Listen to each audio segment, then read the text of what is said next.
Hola, bienvenidos a un nuevo Tutomate. En el tutorial de hoy veremos qué operaciones podemos hacer con los sucesos de un experimento aleatorio. A lo largo del tutorial estudiaremos 4 tipos de operaciones. La primera que vamos a ver es la unión. La unión se representa con ese símbolo que veis que es similar a una U. Por ejemplo, esa expresión se leería A unión B. Veamos ahora cómo se calcula. Para ello necesitamos algunos ejemplos.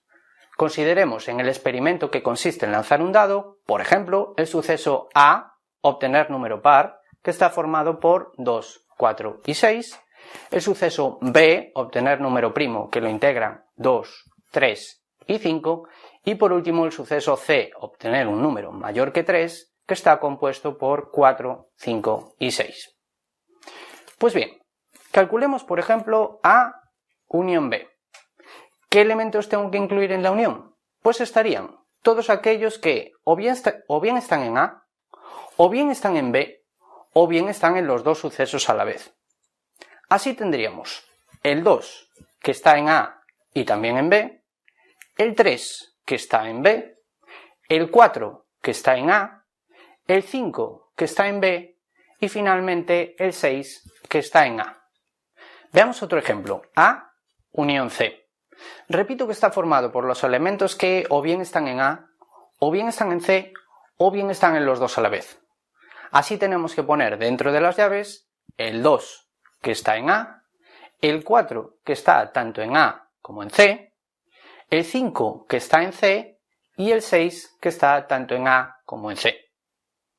Bien, hasta ahora hemos visto cómo se representa la unión y cómo se calcula. Veamos ahora cómo se lee. La unión se sustituye en el lenguaje habitual por la palabra o. Así, A unión B se leería obtener número par o número primo. Del mismo modo, A unión C se leería obtener número par o número mayor que 3. Vamos con la segunda operación con sucesos, la intersección. Se representa con ese símbolo que veis que es una U invertida. Por ejemplo, esa expresión se leería A intersección B. Veamos ahora cómo se calcula. Tomaremos para los ejemplos los mismos sucesos que vimos antes. Pues bien, calculemos por ejemplo A intersección B. ¿Qué elementos tengo que incluir en la intersección?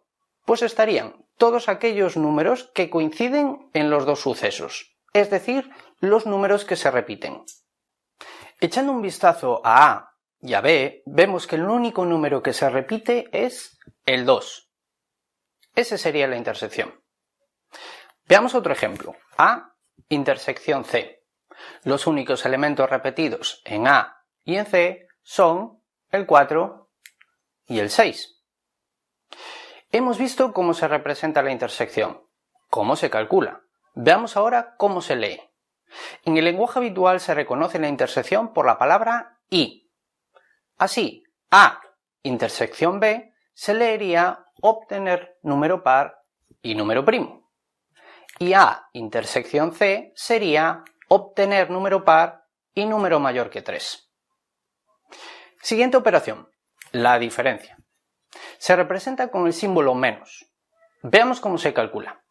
Tomaremos también para los ejemplos los mismos sucesos que vimos antes, A, B y C, y calcularemos, por ejemplo, A menos B. ¿Qué elementos se incluyen en la diferencia? Pues estarían todos aquellos números que están en A, pero no están en B. Así que lo que haremos es escribir todos los elementos que están en A, el 2, el 4 y el 6, y quitar de estos 3 los que también están en B. Vemos que el único de los 3 que también está en B es el 2. Lo quitamos y los que quedan, el 4 y el 6, serían la diferencia, A menos B. Calculemos ahora C menos A. Como antes, copiamos los elementos de C, que son 4, 5 y 6, y quitamos de estos 3 los que también están en A. Es decir, quitaremos el 4 y el 6. Nos quedará en este caso solamente el 5. Repasamos. Hemos visto cómo se representa la diferencia, cómo se calcula. ¿Cómo se lee? Pues la diferencia se leerá, pero no, o bien y no. Por ejemplo, A menos B sería obtener número par, pero no primo. Y C menos A sería obtener un número mayor que 3, pero no par. Nos queda una última operación con sucesos, el complementario. Es un poco diferente a los anteriores, puesto que tanto la unión como la intersección como la diferencia utilizaban dos sucesos. En cambio, hablamos del complementario de un solo suceso. Por ejemplo, el complementario de A, que se representa, como veis en pantalla, colocándole una barra por encima. ¿Cómo se calcula? Es la más sencilla de todas las operaciones. Hagamos, por ejemplo, el complementario de A. Este suceso lo forman todos aquellos elementos del espacio muestral que no están en A, es decir, los que faltan. A está formado por 2, 4 y 6, faltan 1, 3 y 5. Siguiendo la misma lógica, el complementario de B estaría formado por 1, 4 y 6, puesto que son los números del espacio muestral que faltan en B. Para terminar, ¿cómo se leería? Pues en el lenguaje habitual, el complementario se sustituye por la palabra no. Así, el contrario de A sería no obtener número par y el contrario de B se leería no obtener número primo. Pues bien, nada más. Hasta aquí el tutorial de hoy. Espero haberos servido de ayuda y nos vemos en el siguiente.